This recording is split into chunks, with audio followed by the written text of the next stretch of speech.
So, let's talk about that GOG incident, shall we? On the 22nd of September 2021, Hitman 2016 Game of the Year Edition was made available on GOG. Yeah, it's a bit of a weird thing to say out loud. Now, the reason for this, aside from getting people to play the game, well, that's it, really, is to get more people to play the game. I don't know what they were thinking. For anyone familiar with the game, they will know that the Hitman games, 2016, 2 and 3, all have always online connections, because they use it to download updates and such, so you don't have to do patches all the time, which is, I think, a decently fair use, but it also acts as a DRM scheme, even if it is mildly unintentional. GOG is about archiving games. Having a game with an always online connection seems a little bit, against that goal. Am I the only one who thinks that? I'm going to read out what I wrote on Reddit, because I think it just sums up everything that I think people are feeling more than anything.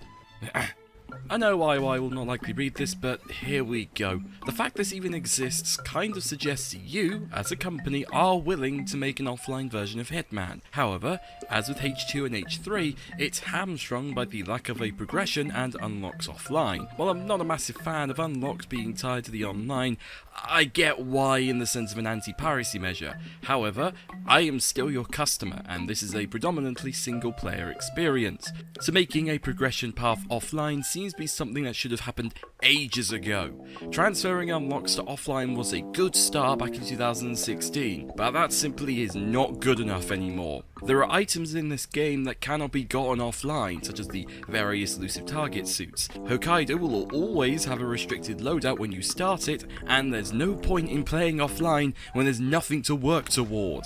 GOG is all about preserving games so they can be downloaded in the future. What this release tells me is that this is a half-assed attempt at that goal.